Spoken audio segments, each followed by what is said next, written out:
السلام علیکم دوستانو، زه یم زعفران صدقي یو ځل بیا ستاسو په خدمت کې له یوې نوې ویډیو سره. دوستانو د OEL 1 په باره کې معلومات درکوم. OEL 1 په انویټ کې د څه لپاره راځي او ولې راځي دا څه شی ده. ویډیو مه سکیپ کوئ، ویډیو تر پایه وګورئ او چې په ویډیو مې سره خلاص شي.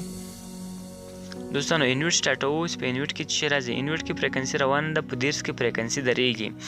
دا هر شی چې ورته تړل سوي دي د انویټ نوره فریکونسي پورته نه ورځي، کته راځي خو پورته نه ځي.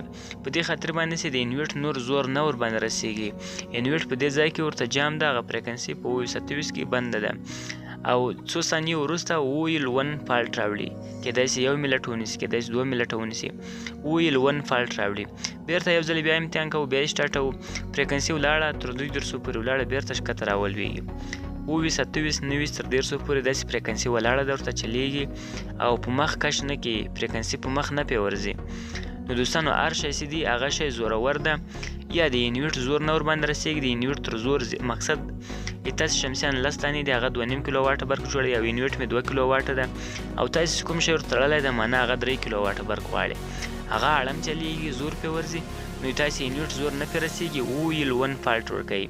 په دې کې معنا دا شی ده چې دی تاسې د انویټ زور په دې شي باندې نه رسیږي. هر شی ده که تاسې سمرسیبل کې داسې مشکل راځي، هغه سمرسیبل کې مې یا کمه شاټي پیدا شوې ده، یا مې سمرسیبل په خړو اوبو کې پروت ده چې په سمرسیبل باندې بوج زیات ورځي، او یا سمرسیبل کې کوم مشکل ده، کومه وړه شاټي پیدا کړې ده، د انویټ زور نه پې رسیږي. نو راسئ دوستانو څنګه کولی شو.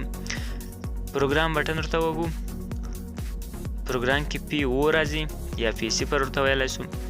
P2 ته بیا هغه وکې کوو، پکې لاس کې انټر ده، په دې باندې وکې کوو. P2 0 ته بیا هغه چې مې وکې کو دلته تاسې ته ښکارېږي دا د انویټ امپیر ده، د موږ امپیر 0.8 ده. په دې خاطر باندې ما کمزوری کو امپیر ورته چې ما سره زورور داسې شی نه اوس پې چې کړی مې وای.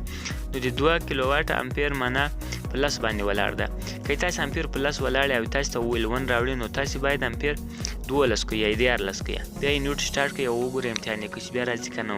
که نه 2 نمبر نور امپیر ورپورته کوي. او که تاسې 1.5 کیلو واټ انویټ په هغه کې به 15 لیکلي، که په هغه کې بیا OEL 1 فالټ راتلو نو تاسې 15 امپیر 18 ته ورسوئ یا یې 20 کړئ، انشاءالله مشکل به مې حل شي. که له دې سره تاسې مشکل حل نه شو، که تاسې سمرسیبل وي، که بل کوم څه موټر وي یا بل شی وي، نو په دې پوه شئ چې تاسې په موټر کې مشکل پیدا شوی، شاټي لري، په دې خاطر باندې لوډ زیات اخلي.